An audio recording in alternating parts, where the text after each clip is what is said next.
Hi everyone! Ayan guys, yan na po yung feedback natin guys sa CO2 laser at saka sa Profilo Skin Booster.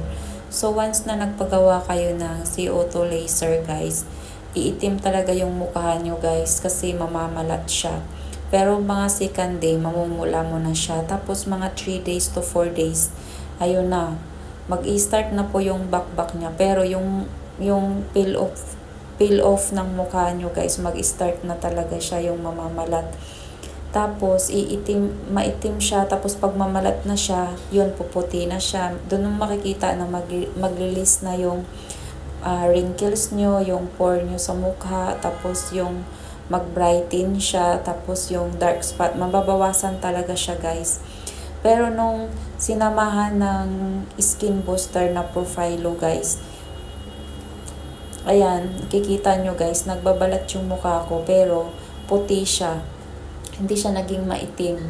So, grabe yung power talaga ng Profilo guys. I mean, dati kasi marami din akong free na skin booster pero ibang skin booster yun.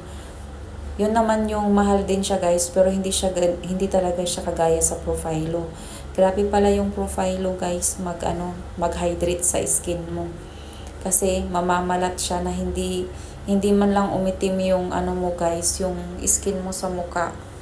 Ayan, nagbabakbak siya pero puti.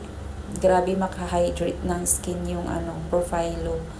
So guys, ayan, makikita nyo naman po sa ilong ko guys, pero nagkaroon po ako ng isang acne kasi sa CO2 laser guys, ayan, pag natatamaan din yung kung saan madami yung nyo guys, mga acne minsan lumalabas talaga siya. Tapos yung upper lip ko lang guys, yung medyo maitim ng konti. Ayan.